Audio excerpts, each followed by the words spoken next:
So let us begin. The first question will go to candidate Block. The first question is, the electrical rates in the state have made the headlines recently on a regular basis. When setting electric rates in New Mexico, how should a commissioner balance the rate impact on customers with the impact on the competitiveness of New Mexico industry? Candidate Block, you will have 3 minutes to answer the question. Thank you, Beverly, and good morning to everybody. You know, electric rate making, as is true of other rate cases, is not supposed to be arbitrary. Commissioners must base their decision on the official record established by the applicant company, the PRC staff, including the utility staff, legal staff, and possibly contract expert witnesses. The Attorney General may also serve as an intervener, representing, as a consumer advocate, representing the interests of residential and small business customers. Our interveners may include AARP, state and federal government agencies. I believe it is established fact that industries considering locating in New Mexico consider many different factors, including the cost of living and the cost of energy. You know, another thing they look at is the quality of life for their employees and the environment. Existing industries in the state also have the same concerns. One of the big issues involved is the cost of electricity as a type of fuel used to generate energy. The most economical fuel is coal, of course, but there are concerns about the environment with coal. Gas is the cleanest, most efficient, but is also the fuel most likely to have volatile pricing changes. With the cost of fuel adjustment recently allowed by the PRC, a utility may pass along any changes in fuel prices to the end consumer.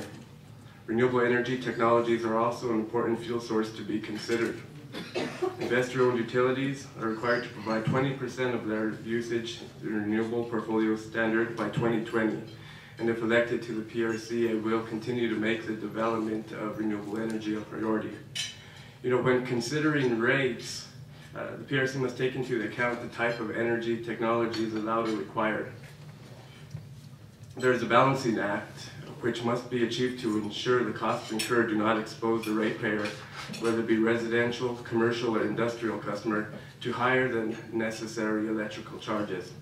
The Commission must also be careful to ensure that the utility is kept healthy, with a rate of return which will allow the company the opportunity to raise necessary capital.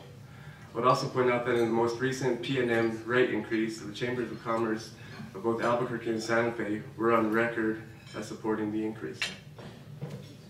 Thank you. Candidate Lass, you have 3 minutes to address the same question. Thank you. Electric rates are a concern to all New Mexicans, homeowners, renters, businesses, and government. When rates go up, we all get hit multiple times. We pay more at home, we pay more at our businesses, more when we act as consumers, and more when we pay our taxes. New Mexicans cannot afford ever-increasing electricity rates, and before I vote for any further increases for our utility providers, I will ask questions like, why are you spending so much on advertising even though you're a licensed monopoly? How much are you spending on lobbyists and other non-essential expenses? And how much are you spending on salary and bonus programs for your executives? Unless PNM and the other investor-owned utilities tighten their own budgets, I don't think they can expect New Mexico's residents, businesses, and governments to do so.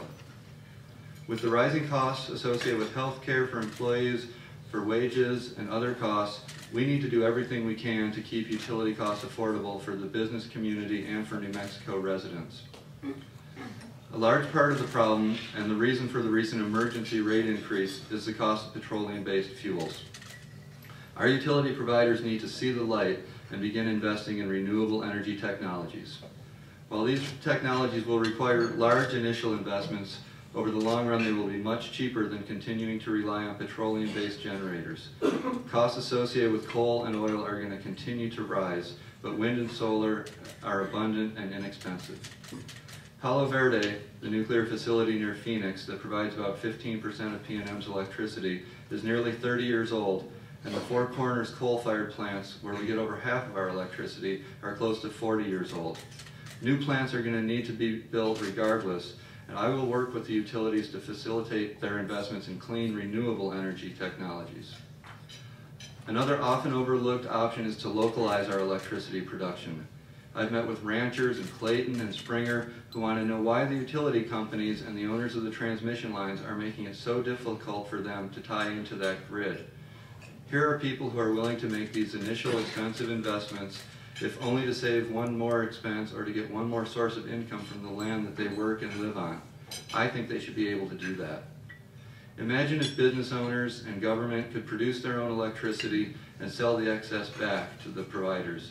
Not only would this help us alleviate the loss of efficiency that's inherent in long transmission lines, but it would also open up an entire new area of entrepreneurialism for our citizens.